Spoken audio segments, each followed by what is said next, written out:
अ, वैभव त्रिपाठी जी, उत्तर प्रदेश पर खास तौर से अगर देखा जाए तो जिन सीटों पर वोटिंग हो रही है, इस बार माना जा रहा है कि पिछले 2 चरणों में जो प्रतिशत रहा, इस बार ये प्रतिशत का आंकड़ा बढ़ चढ़कर होने वाला है।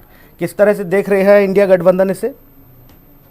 देखिए, मैं ये मानता हूँ जो फीडबैक पहले 2 चरण का रहा वो इंडिया गठबंधन के पक्ष में मतदान है। और जो रिपोर्ट्स आई है उसमें इंडिया गठबंधन की बढ़त है, जिससे उत्साहित जनता। और मैं ये मानता हूँ कि अब उत्तरोत्तर ये मतदान प्रतिशत बढ़ता है, क्योंकि जनता के मन में इस बात का, जैसे प्रधानमंत्री की भाषा का स्तर गिरता जा रहा है, जैसे वो मूल मुद्दों को छोड़ के राम मंदिर हिंदू मुस्लिम पे आ जा रहे हैं, इससे उनके अंदर और विश्वास बढ़ रहा है कि देखिए ये हार रहे हैं, इस वजह से फिर से बेमतलब की बातें करने लगे हैं, उन मुद्दों की बातें करने लगे हैं जी जो कि जनता से जुड़े नहीं हैं। जनता से जुड़े मुद्दे रोजगार के हैं, महंगाई के हैं। बेमतलब के कौन से मुद्दे हैं, कौन सी बातें उठा रहे वैभव भाई ये लोग बेमतलब वाली? अरे अब मंदिर में जाके साष्टांग दंडवत करना वो उनकी व्यक्तिगत आस्था है। ठीक है, उनकी आस्था है, वो कर रहे हैं। आपकी आस्था कोर्ट के ऊपर जनेऊ पहनने की है तो आप कोर्ट के ऊपर पहनो, वो दंडवत कर रहे हैं, करने दो। पहले एक बात बताएं सुनील भाई जी भैया, जब तर्पण किया करते हैं और जब भी ऐसे कर्म होते हैं तो कपड़े के ऊपर ही जनेऊ पहनते हैं, तो ये जो फिलॉसफी चलाई गई ना वो गलत है। मैं ब्राह्मण हूँ तो मैं उसको जानता हूँ, कपड़े के ऊपर ही जनेऊ पहना जाता है। अब मैं आपको बता देता हूँ, हाँ देखिए मैं क्या कह रहा हूँ कि प्रधानमंत्री जी का एक बयान आज भी का कुछ भाषण में वो बोल रहे थे कि अपना काम बनता, आगे का मैं नहीं बोलूंगा, वीडियो एडिट होते हैं। सीधा बोल दीजिए, भाड़ में जाए जनता। अरे नहीं, मैं नहीं बोलूंगा। मैं तो प्रधानमंत्री जी को मैं ये बताना चाहता हूँ कि वीडियो सबसे ज्यादा कौन एडिट करता था, कौन वायरल करता था। एक तो मुद्दा ये है, एक तो गृह मंत्री का वीडियो आया जिससे उनकी सच्चाई की पोल खुल गई कि उनकी मंशा क्या है, तो वो बिलबिलाने लगे। लेकिन विपक्ष के नेताओं उसमें कई लोग धरे गए, तो उस पर जवाब तो चाहिए ना। आप मुझे टोकते हैं। दरअसल क्या है भाई, माधवी जी को जाना है जल्दी, भाई माधवी जी को जाना है, आपके लिए भाजपा के दूसरे साथी आएंगे, इसलिए उनकी बात कंप्लीट हो जाने दीजिए। इनकी विदाई का समय नियत कर दिया है, इनको सत्ता से भी बाहर जाना है।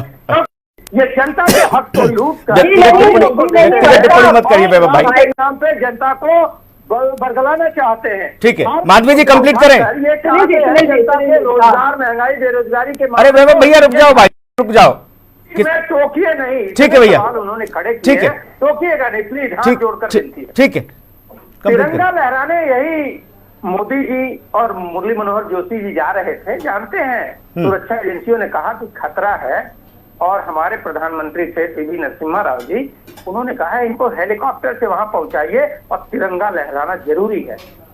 ठीक, ये जी ने पकड़ लिया आपकी बात को। मौजूद बिल्कुल नहीं, मौजूद बात ये निकली कि राहुल गांधी की यात्रा के दौरान सुरक्षा में चूक होती है जम्मू में, इसका जवाब नहीं दे पाती है माधवी जी। अब सवाल पे आ जाते हैं कि 2014 में मोदी जी ने कहा था कि 2014 में, ठीक है, तत्कालीन मुख्यमंत्री और प्रधानमंत्री पद के दावेदार नरेंद्र मोदी जी ने कहा कि इतना बड़ा चुनाव हो रहा है, महंगाई पे मां नहीं बोलने को ये तैयार है सरकार। महंगाई पे, बेरोजगारी पे चर्चा क्यों नहीं करती?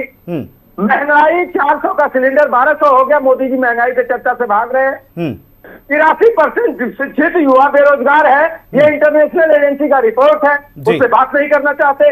भ्रष्टाचार के सैकड़ों मामले हैं जिनको इन पे ऊपर आरोप है, जांच की बात नहीं कर रहे हैं, और ये बातें करती हैं। सवाल बड़े हैं, जनता को हक दिलाने की बात है, किसानों के कर्ज माफी की बात है, किसानों को एमएसपी देने की बात है, उन मुद्दों से भटकाने के लिए ये धार्मिक मुद्दों की बात कर देते हैं। मैं कह रहा हूँ धार्मिक मुद्दों की 5 साल आपने 10 साल चर्चा की, चुनाव के समय जनता के मूल मुद्दों की चर्चा कर लीजिए। महंगाई, बेरोजगारी, आकंठ भ्रष्टाचार में डूबी है सरकार, मूल बुनियादी मुद्दों को भटकाने के लिए। ठीक है वैभव भाई, अब आपने अनवरत बोला, अब एक छोटी सी 10 सेकंड की टिप्पणी माधवी जी से, माधवी जी उसके बाद फिर ऐसा है कि जंगल राज की बात करते थे, रणवीर सेना के लोग भाजपा के ही साथ थे, क्योंकि दंगा फैलाया करते थे, वो आज किसके साथ है ये भाई को पता होगा, तो ये बात जानते।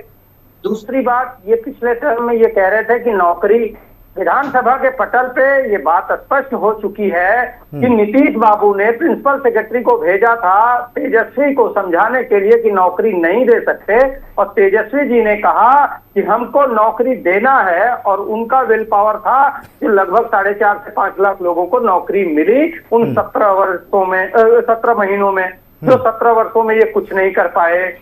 अब युवा अपने नौकरी के लिए वोट कर रहा है, किसान कर्ज माफी और एमएसपी की गारंटी के लिए कर रहा है, महिला 50% आरक्षण के लिए कह रही है, 1 लाख रुपए जो महिलाओं को देना है उसके लिए कर रही है। सवाल यह है कि विकसित भारत की कल्पना करने वाले रत्नाकर जी 5 किलो राशन पे आके सिमट जाते हैं। प्रधानमंत्री जी कहते हैं अगले 5 साल और 5 किलो राशन दूंगा, ये मोदी की गारंटी है। तो जनता ये कह रही है कि भैया हम, अरे रुक जाइए प्लीज, जनता ये कह रही भाई हमको रोजगार चाहिए, हमको एमएसपी का अधिकार चाहिए, हम राशन खरीद लेंगे, रोजगार दीजिए, हमको 5 किलो राशन की भीख नहीं चाहिए, एमएसपी का कानून दीजिए, रत्नाकर जी जवाब दीजिए, सम्मान निधि का 500 रुपए नहीं चाहिए, हम खुद अपना ले लेंगे। कहना चाहूंगा